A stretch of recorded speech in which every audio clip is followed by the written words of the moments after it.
cousins?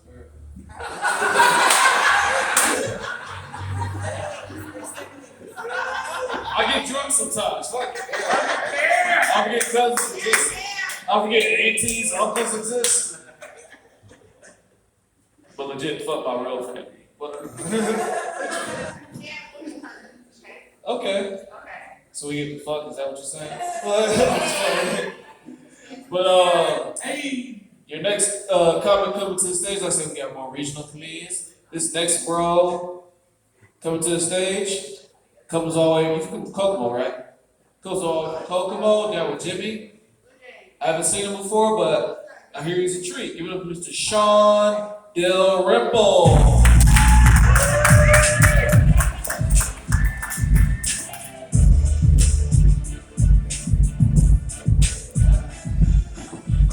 How we doing, guys?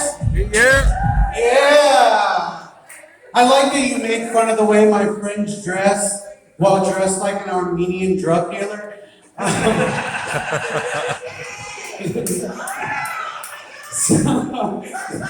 Who shops exclusively at Panama Jacks.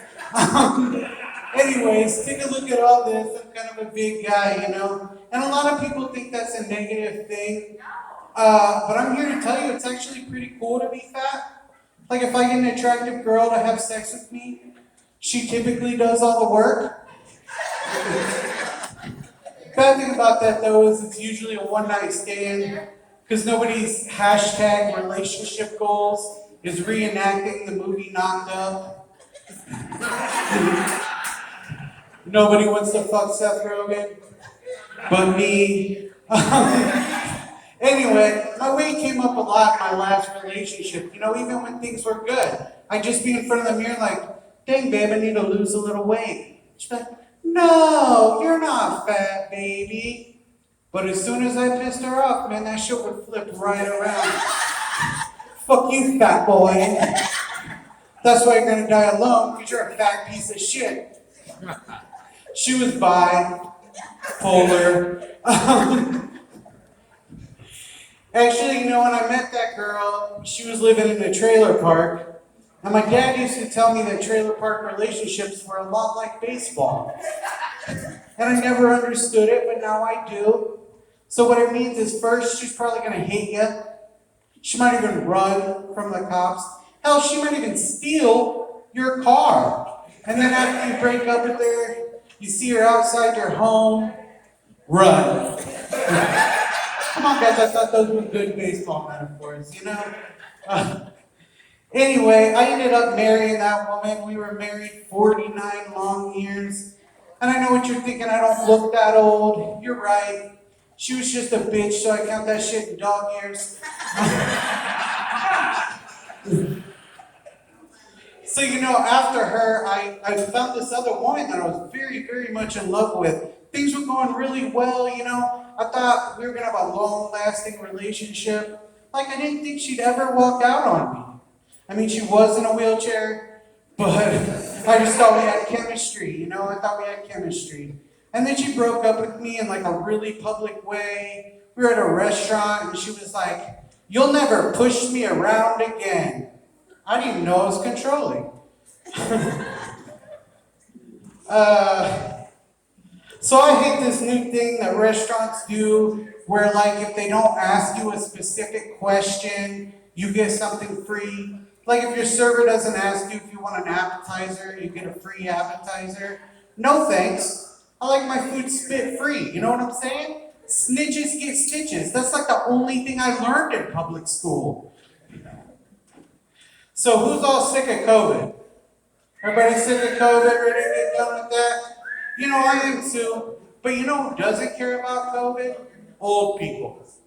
And I mean, think about it. They got bigger problems. What do they care if they lose their sense of smell or their sense of taste for 2 weeks? Probably haven't had an erection in 10 years. You know what I'm saying? They have bigger fucking problems. And then the other thing about COVID is this, like the mask debate, to wear a mask, to not wear a mask. Typically, if you make me, I'll wear it. If not, I probably won't. The thing I don't understand is like girls that like to be choked during sex, and then they're like, I can't breathe in this mask. One of those things is a fucking lie, Karen. One of those things is a fucking lie.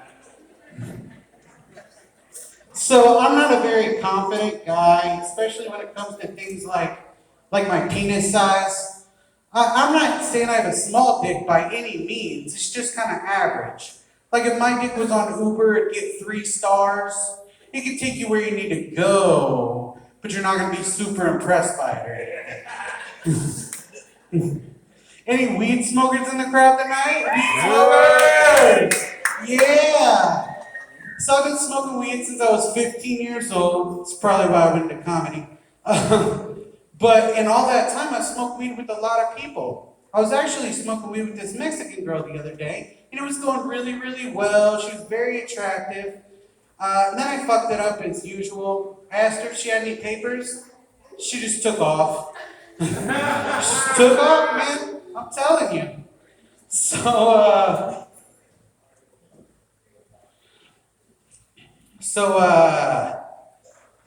I'm not a really big fan of stereotypes, because I'm here to say that all the stereotypes we use for other people can be used for white people as well. You know what I'm saying? Like, what's the one about Asian people? They have slanted eyes, you can't ever see their eyeballs. Every white person knows some bro named Chad who smokes so much weed we haven't seen his eyes since junior high.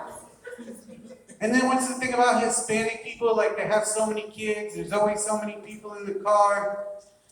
Have you not seen the Duggars? White people fuck.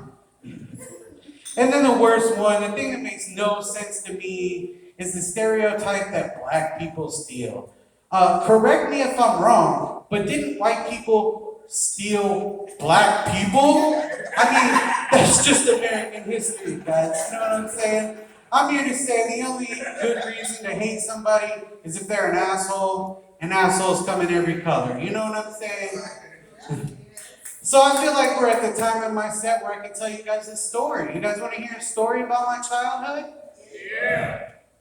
Alright, so I'm going to tell you guys a story about the time religion got me a bloody nose. And I know what you're thinking. Just a bloody nose. There's people that have done so much worse for their religion. Yeah, well, this is my Holocaust, and I'm still trying to heal, okay? So we were on the road I grew up in Florida. We were on the road here to visit my grandpa, and we were about 10 hours in, and my mom puts on this bread cassette tape that she's listened to 2 other times in the 10-hour trip. And I'm annoyed with it. So I'm just like, I love bread, obviously, but I was sick of it. And she was like, she puts it in, and I'm like, Mom, this is the 3rd time we've listened to bread. Are you trying to give me a gluten intolerance? She didn't think it was funny either, guys. She didn't think it was funny either. But I've always been good for a joke, So at that moment, like a sign from God, I see a billboard. And I had to follow it. It was a billboard for a church, and I'm a Christian on Easter. And so I wait for the song to end, that dead spot when a song ends right before the next one starts, and I just blurt it out. I'm like, Jesus Christ! And my mom hits the brake, she swerves over to the shoulder of the road, and she just goes, what? And I just quietly, I look over at her, and says, is the answer. And immediately slapped me right in the face. I mean, blood's gushing out my nose. And I'm like, God, Mom, you really nailed me there. And she goes, yeah, just like your buddy, Jesus Christ. All right, guys. My name's Sean. That's been my